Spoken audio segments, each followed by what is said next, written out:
Ikatatlong milenyong aheadress. Paano laruin?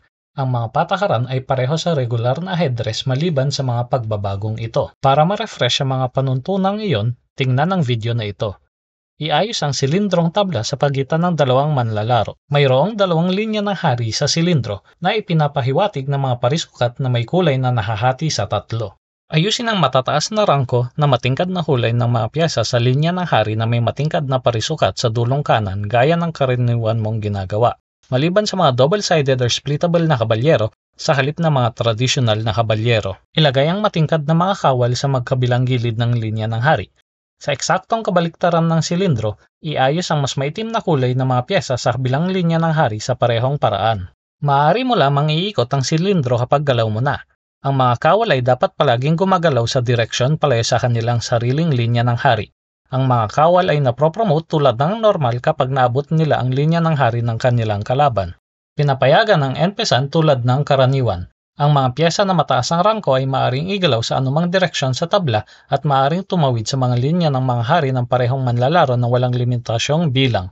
Ang mga piyesa ay maaaring gumalaw ng paikot sa tabla sa isang galaw basta't hindi matatapos ang kanilang galaw sa parehong parisukat na sinimulan nila. Dapat silang huminto sa ibang parisukat. Pinapayagan ang castling tulad ng karaniwan. Ang double-sided or splittable na kabalyero ay dalawang kabalyero na pinagsama sa isa.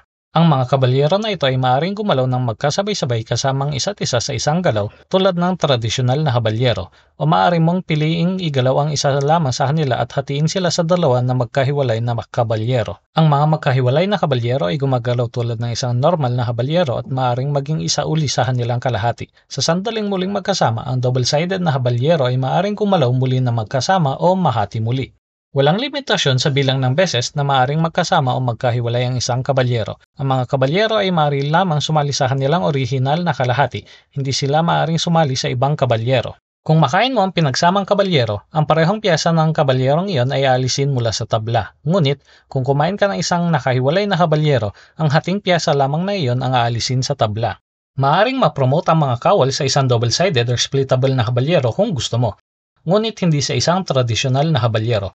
Ang unang manlalaro na makapag-checkmate sa kanilang kalaban ang panalo. Kung interesado ka sa larong ito, tingnan ang link sa description kung saan mo ito mabibili. Siguraduhin gamitin ang aking promo code na SSS Games para sa 10% na diskwento.